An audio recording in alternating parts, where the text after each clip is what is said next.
Bonjour à tous, bienvenue pour ce nouveau cours de première pour l'enseignement scientifique. Alors aujourd'hui on va entamer un nouveau cours. Si je vous montre ceci, tac, c'est pour vous montrer qu'il y a deux animaux qui sont très très actifs avec l'un qui court après l'autre. Alors ce qu'il faut savoir, c'est que si ce guépard est en train de courir après, c'est parce qu'il a de l'énergie et en fait ce qui permet une plus grande dépense d'énergie, c'est aussi la température corporelle. Il faut savoir que pour tous les animaux terrestres, s'ils sont capables de courir pendant un petit moment après une proie, généralement le sang est assez chaud. C'est le cas notamment pour les lézards qui, avant d'être actifs, doivent se mettre un peu au soleil pour augmenter leur température corporelle et être plus actifs. Et alors qu'on a une autre famille d'animaux, et on en fait partie, on n'est pas obligé de se mettre au soleil pour avoir le sang qui soit chaud pour rester à 37 degrés. Donc, nous, ce qui va nous intéresser maintenant, justement, c'est on va entamer un nouveau chapitre et on va se poser la question suivante, c'est en gros comment est-ce que chez nous on arrive à maintenir notre corps à une température de 37 degrés. Donc le chapitre va être fait en deux séances, donc celle d'aujourd'hui et celle de la semaine prochaine, juste avant les vacances. Donc ce chapitre-là, on va d'abord faire un cours aujourd'hui sur les dépenses énergétiques qu'on fait pour avoir le sang chaud et ensuite on va s'intéresser la semaine prochaine à la régulation de cette température chez nous. Allez, donc c'est parti. Et donc chapitre 4 et la question, vraiment le fil directeur de ce chapitre, ça va être comment est-ce qu'on fait pour maintenir notre température aux alentours de 37 degrés. Alors, il y a des petits rappels. Et notamment le rappel de la réaction chimique de la respiration cellulaire. Il faut vraiment avoir en tête cette réaction-là, parce qu'elle est vraiment la pierre angulaire de tout ce qui va... il y a beaucoup de choses qui vont s'articuler autour de ça, et notamment pour le cours d'aujourd'hui. Il faut bien vous rappeler que la respiration cellulaire, c'est je prends du glucose, ou alors ça peut être un autre nutriment, et on va l'oxyder, on va le respirer avec l'O2 et ça va permettre de donner de l'énergie pour les muscles ou pour d'autres cellules et aussi ça va permettre de dissiper de la chaleur. Et justement, c'est cette chaleur dissipée qui va permettre aux animaux qu'on appelle les animaux à sang chaud, homéothermes, qui vont permettre qui va permettre donc d'augmenter la température de notre corps, avec aussi un rejet de CO2. Mais nous, ce que j'ai entouré en rouge, c'est vraiment l'élément essentiel. Donc, ce qui permet d'avoir de la chaleur dissipée, c'est ça, glucose plus CO2. Alors, vous avez un premier document où vous avez en illustration en fait plusieurs situations où on va avoir une activité plus ou moins intense, avec une dépense énergétique qui est associée. Ma première question pour cette activité-là, c'est explique comment évolue la dépense énergétique en fonction de l'effort. Donc, je vous laisse au travail. Honnêtement, en 5 minutes, ça se fait. Il y a 2-3 petites choses à dire. Allez, au travail, bon courage. Alors, pour commencer, sur ce document, on va commencer par la dépense la moins importante, c'est-à-dire quand... la première chose que vous avez dû voir, c'est que en fait, quand on va de gauche à droite, plus on a une activité qui est intense, plus la dépense énergétique est forte. Vous avez dû tous remarquer ça.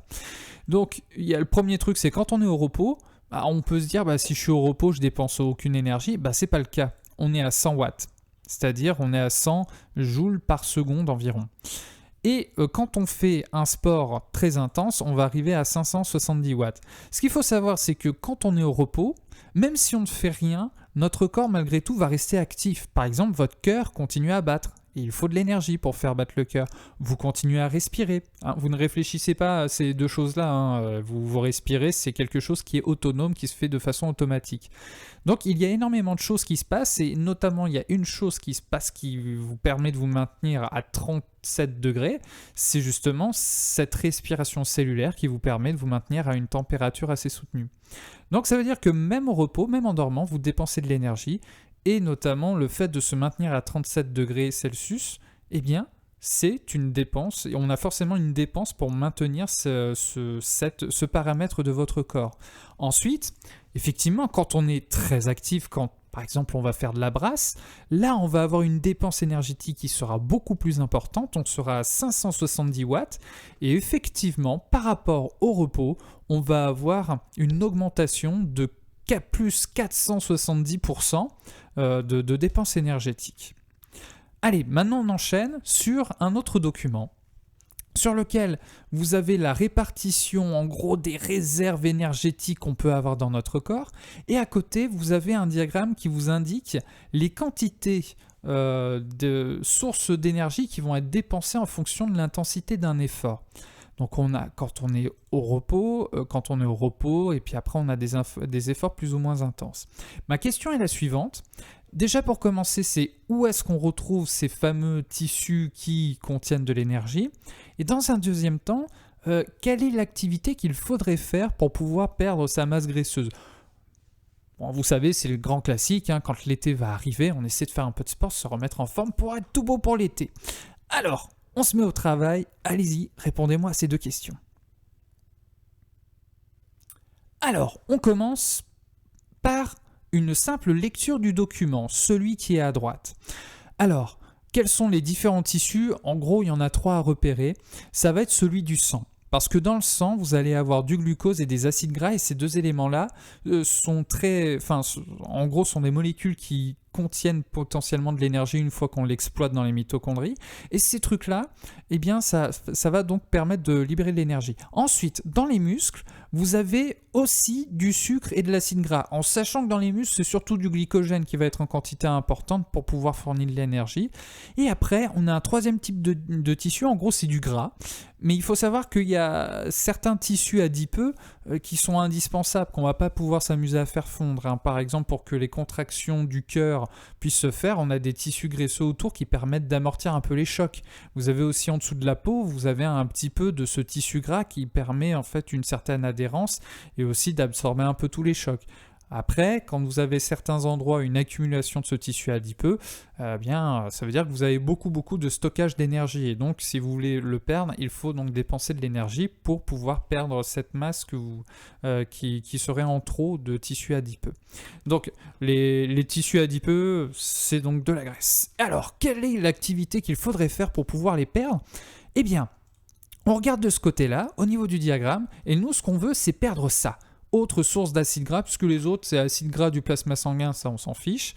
Et puis après, vous avez glycogène et glucose, ça pareil, on s'en fiche. Donc c'est ce truc-là qu'il faut essayer de dépenser.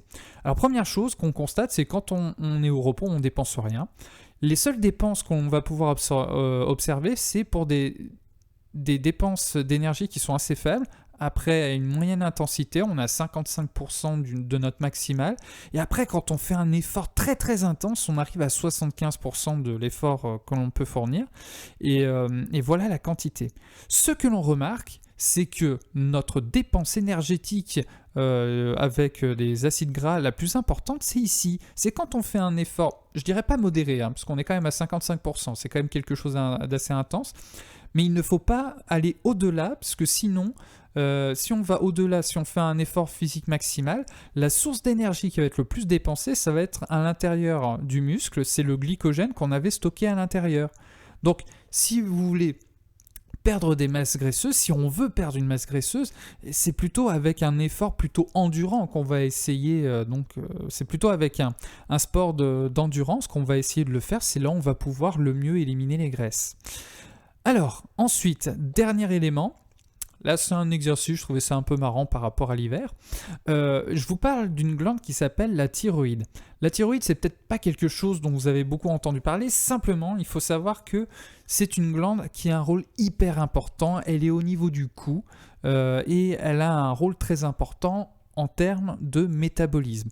Vous avez un texte qui est à côté qui vous dit grosso modo que cette glande-là va être capable de libérer des hormones qui vont réguler notre métabolisme, et on a des cas d'anomalie de cette thyroïde et en gros on va avoir un cas où une personne qui va être hypothyroïdique va produire moins de chaleur. Donc il y a moins de métabolisme. Et souvent, ces personnes-là vont avoir tendance à avoir plus froid. L'hyperthyroïdie, ça va être le contraire. Les personnes vont produire plus de chaleur et donc ils vont avoir tendance à plus transpirer puisque leur corps est trop chaud, il est trop actif. Et après, il y a aussi une combinaison un peu avec des deux.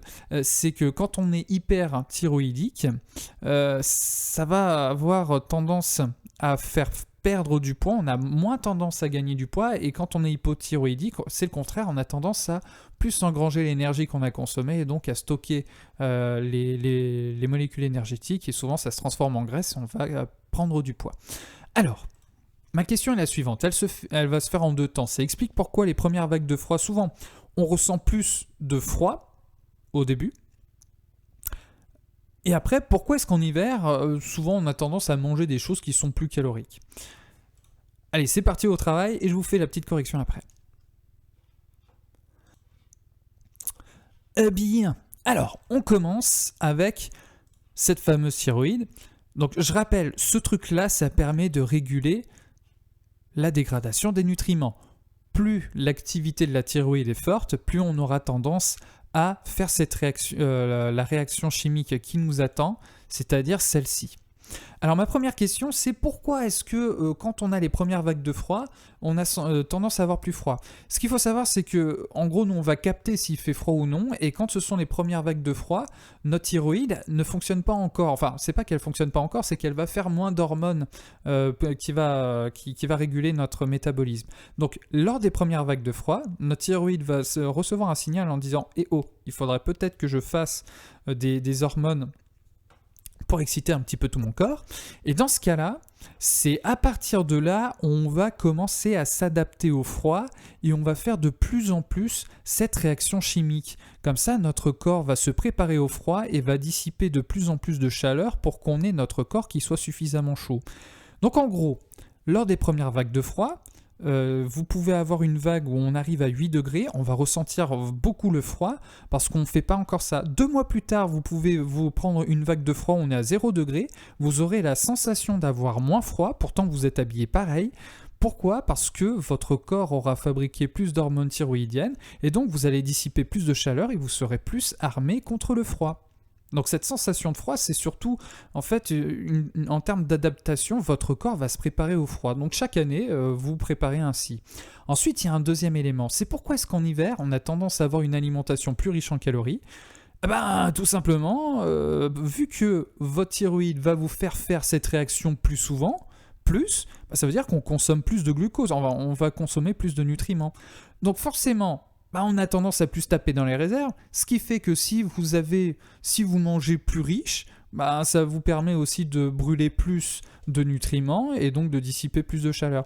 En fait, étant donné simplement que votre métabolisme est plus élevé, on a souvent un petit peu plus faim, et puis de toute façon, si on mange un peu plus gras, c'est pas grave parce que vous allez finir par dissiper tout ça. Donc voilà, c'est pas une excuse pour manger 5 pots de Nutella d'affilée non plus, on se comprend bien. Mais c'est pour ça qu'en été, par exemple, quand il fait très chaud, votre thyroïde va beaucoup moins sécréter tout ça, votre métabolisme va baisser, et on a plus envie de manger des fruits qui sont gorgés d'eau, ça va vous hydrater, et moins riches en énergie, puisque notre corps n'en a absolument pas besoin à ce moment-là. En tout cas, beaucoup moins. Voilà. J'en ai terminé avec cette notion à retenir, c'est que notre température du corps est plutôt stable, on est aux alentours de 37 degrés, et tout ça, c'est dû à la réaction de respiration cellulaire, un peu de fermentation aussi. En gros, ce qu'il faut retenir, c'est que notre corps, même quand on est au repos, on va dépenser 100 watts à peu près en termes d'énergie, donc même au repos, on dépense de l'énergie et cela est dû en partie avec le fait de maintenir notre température aux alentours de 37 degrés Celsius. Voilà, je vous remercie pour ce premier cours. La semaine prochaine, on verra comment est-ce que notre corps fait pour pouvoir maintenir notre température à 37 degrés. Si vous avez trop froid, il y a tout un mécanisme qui permet de maintenir la température à 37. Et si vous avez trop chaud, comment est-ce que notre machinerie arrive à refroidir un peu tout ça pour rester à 37 degrés. Je vous remercie pour votre attention. À tout bientôt. Prenez soin de vous et bon confinement. Allez, au revoir. À tout bientôt.